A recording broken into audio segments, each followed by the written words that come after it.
Did you know that the CRCA jurisdiction, plus the Frontenac Islands, make up the Cataraqui Source Protection Area? Approximately 80% of residents in this area rely on municipal drinking water systems that draw water from our Great Lakes, inland lakes, rivers, and groundwater. The remaining 20% of residents rely on private groundwater wells.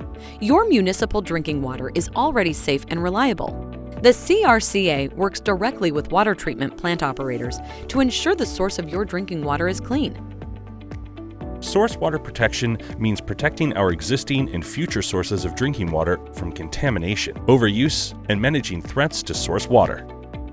The Province of Ontario created the Drinking Water Source Protection Program under the Clean Water Act to regulate the monitoring and protection of drinking water sources. In collaboration with municipalities and various ministries, a local source protection committee was established to represent local municipal, economic, and community groups, and take on the task of developing science-based policies for our area. This is known as the Cataraqui Source Protection Plan. The Cataraqui Source Protection Area consists of 10 watersheds comprised of rivers, streams, upwards of 175 lakes, the St. Lawrence River, and Lake Ontario. To effectively manage these water resources, understanding our diverse geology is important. Unlike some other parts of Ontario, the groundwater in the Cataraqui area is highly susceptible to becoming polluted, with over 90% considered vulnerable to contamination.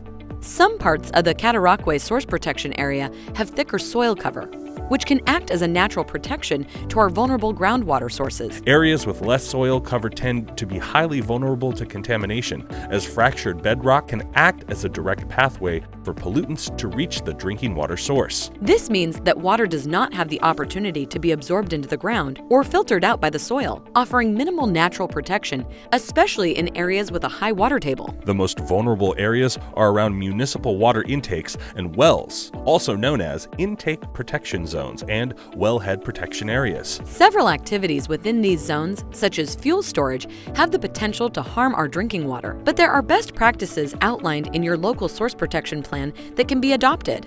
Look for road signs in your neighborhood that identify these zones and can act as a reminder that you, your family, and local businesses play a part in protecting our water sources. How can you make a difference? Here are things that you can do to help protect our drinking water. Reduce or dispose of your waste properly. Maintain a natural shoreline with a vegetative buffer. Avoid or limit the use of chemicals such as fertilizer and pesticides. Maintain fuel and heating oil tanks and lines. Maintain wells and septic systems and upgrade as necessary. Cooperation and vigilance means healthier drinking water for us all. The success of the program thus far has been because of the cooperation between the CRCA, local municipalities, other environmental groups, and the public. Clean, sustainable, and abundant drinking water is important to all of us. By protecting this valuable resource at its source, we are ensuring the health and vitality of our ecosystem, contributing to the well-being of area residents for generations to come.